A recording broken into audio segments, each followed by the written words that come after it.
Eduardo, tudo bem? Boa noite, tudo ótimo. Tudo bem. Eduardo, você sabe, sou sua fã, a gente conversa bastante nas redes sociais, mas o teu processo, a tua história já começou faz tempo, né? Antes de você publicar o primeiro livro, que é A Batalha do Apocalipse, em 2008. Conta pra gente um pouco do processo criativo da batalha, como é que você chegou até o final dele, assim. A Batalha do Apocalipse, eu comecei, o meu primeiro livro, comecei a pensar tem muito tempo, assim, muitos anos atrás. Poxa, passou pelos meus amigos que jogavam RPG, eu sempre tive vontade de escrever uma história misturando essa coisa de mitologia, história com H maiúsculo, né? Várias essas coisas de filosofia também. E essa galera, e depois eu comecei a jogar com o pessoal que jogava RPG, comecei a criar uma história e tal. E foi isso, basicamente, né?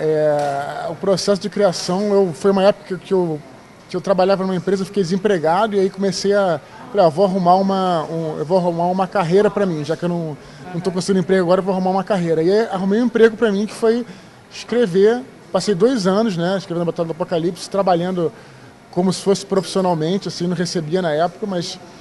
E aí, depois voltei a trabalhar, e aí já tinha o livro pronto, comecei a correr atrás, né, com essa história, né, lancei pelo Jovem Nerd primeiro, em 2007, depois... Em 2010 foi para a editora Verus e tal, mas o processo foi esse, foi um processo longo e que eu falo para a galera, demora bastante aí para conseguir alcançar alguma coisa. E essa tua história com o Jovem Nerd, ela já é bem antiga, vocês se conhecem há bastante tempo, e aí você teve esse espaço com eles deles abrirem, na verdade, as portas para você, né? Porque eu pessoalmente escutei o Nerdcast, o podcast, li, enfim, a gente tem eu tenho por hábito escutá-los. E vocês têm essa parceria já há bastante tempo e já te ajudou na abertura de portas para o teu livro, assim. E no teu caso, você é publicitário, jornalista, tem alguma influência? Como é que funciona, assim? Você diz assim que é no processo de criação mesmo. Com certeza, absoluta. Especialmente o jornalismo, né, que é muito legal que a gente, que eu, especialmente nesse livro, foi até interessante você falar, que é o Anjo da Morte. Eu fiz um trabalho praticamente jornalístico de pesquisa também. Então, porque o livro ele é um romance e tal, mas também tem um trabalho forte de pesquisa e até mesmo uma pesquisa em relação aos lugares, às guerras que aconteceram. Então, tudo isso é um pouco jornalístico, né? Essa investigação jornalística. Tanto é que muitos escritores que escrevem livros, biografias e livros assim mais documentais são jornalistas. Então muita gente fala que meus livros têm o romance, tem a história toda, mas também tem um pouco especialmente nesse, que é muito carregado da coisa histórica. Então isso veio muito do jornalismo, do meu eu jornalista, essa vontade de pesquisar. Porque o jornalista é assim, né? Você fala, amanhã você vai escrever uma matéria sobre carros usados. O cara pode nunca ter ouvido falar nisso, mas ele vai, faz uma pesquisa, passa um dia dentro daquele universo e aí sai alguma coisa dali, né? Isso. Entendo. E assim, você viajou para muitos dos lugares que aparecem no livro. E isso também te dá referência visual do livro, né? Te deixa... Porque ele é bem descritivo. A tua literatura ela é bem descritiva, já desde a Batalha. Ela tem um processo de descrição, assim. Eu conversando com várias pessoas que já leram os teus livros, eles falam, é porque ele é muito descritivo, ele quer muito... não se compara, mas se... referencia, né, em Tolkien e agora mais recente no Martin do Guerra dos Tronos, não sei se você já leu, acho que não, pelo jeito você não leu ainda. Não, mas quero ler. É bem legal, já li todos, já li, é bem legal. E tem essa coisa da descrição, né? Não sei se teve, eu gosto, tem muita gente que não, tem uma crítica em relação a isso, tem que ser mais rápido, tem uma leitura mais dinâmica, um texto mais dinâmico ou não, tá tudo certo. Não, crítica sempre tem gente que gosta, gente que não gosta, normal, mas essa coisa da descrição, eu acho que vem mais do RPG, né? O que vem da viagem que você vai aos lugares não a descrição física do local, mas a descrição emocional. Então, por exemplo, quando você chega realmente num lugar, digamos, né, você visita um sítio onde teve guerra, sítio de guerras e tal, você desce, por exemplo, nos abrigos, por exemplo, que tem, e você, o que você sente? Por exemplo, um exemplo, né, que você... Lá na Normandia, você desce nos abrigos lá onde tinham os soldados alemães ficavam, e eu fui na Normandia no verão, que foi quando teve o ataque, e no entanto, quando você desce lá, é frio, é gelado. Então, por exemplo, não tem nenhum livro que vai te dizer isso. Raramente vai te falar uma coisa assim, né? Então, é um exemplo, né? Pô, as pessoas com quem você conversa, com que você... Cada lugar tem uma cultura. Então, por exemplo, se eu estou aqui, vou ali no bar e peço um café, como a pessoa me trata, não que seja tratar bem ou mal, mas a maneira... tudo isso é uma cultura da região, das regiões onde você vai, né? Que faz diferença na hora de escrever um romance, porque o romance é o personagem que está... Você tem que descrever a emoção do personagem, não é uma coisa fria e documental. E esse processo todo, essa criação desse universo, ela ainda está em processo para os próximos, vai ter mais um, né? Se eu não me engano, é mais um fora esse. Ainda está em processo ou ele está fechado, é só a criação das histórias dos personagens, inserção de personagens, ou ainda tem mais muita coisa para vir aí? O universo está fechado, mas sempre acontece de, por exemplo, existir a história dessa trilogia, né, que ela já tem ela na cabeça. Mas sempre pode acontecer de expandir o universo e surgir uma outra possibilidade, né? Porque eu costumo dizer que você escreve um livro, você já antes mesmo de começar o livro, eu já começo ele escrevendo, já tenho o roteiro do livro. Mas às vezes, como aquela coisa acontece, pode variar um pouco. Como é que um personagem se comporta, né? Então isso tudo abre caminho para ser mais um braço daquele universo que você está criando. Deixa eu ver, por exemplo, nesse último livro tem uma coisa, por exemplo, cada livro tem que destacar uma das castas de anjos, por exemplo. Nesse livro eu falo muito sobre os Malaquins e os Elohims. Enfim, de repente o cara que está vendo não vai saber o que é. Depois a gente faz um perfil das castas. Mas eu quero dizer, eu sei que, por exemplo, tal personagem vai matar outro, né? Mas como é que vai matar? Aí às vezes eu não sei ainda, e eu vou desenvolvendo à medida que eu vou escrevendo. Então, qual é os poderes que esses anjos têm? Tudo isso é uma coisa que vai expandindo no universo, que esses braços vão se desenvolvendo à medida que vão...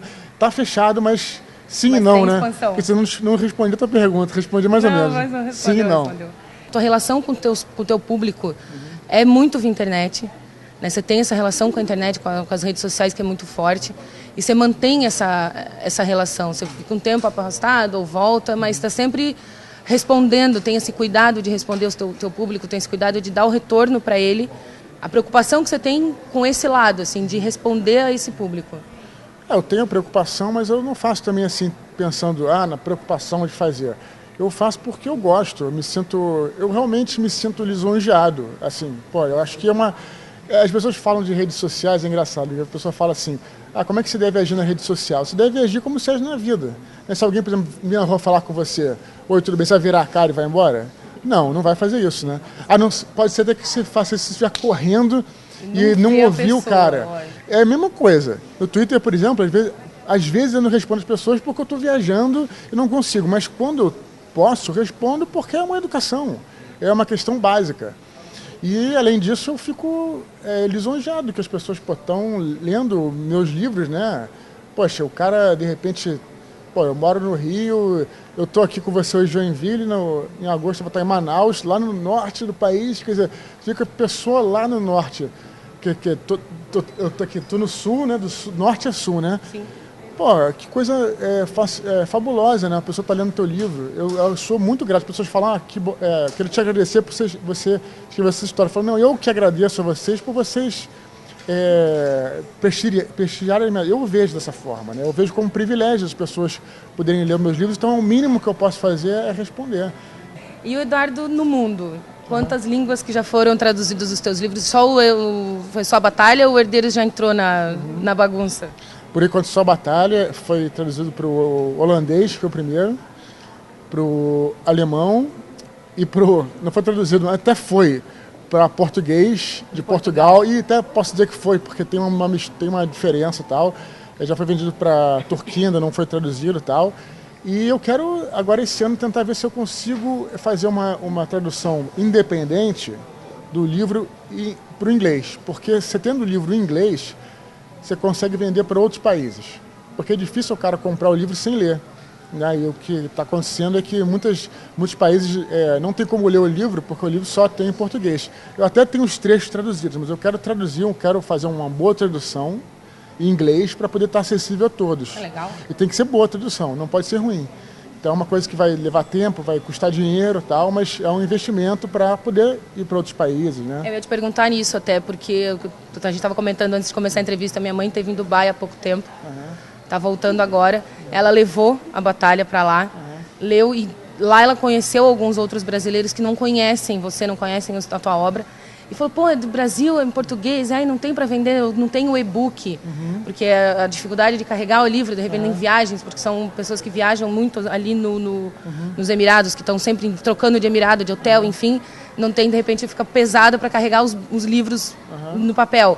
Mas eles chegaram e perguntaram, não tem para comprar na internet, como é que vai ser? Você que veio, assim, tem essa história com a internet, tu pensa em fazer esse e-book? Eu sei que tem partes, trechos do livro no teu blog, mas de repente disponibilizar a venda mesmo dele via internet.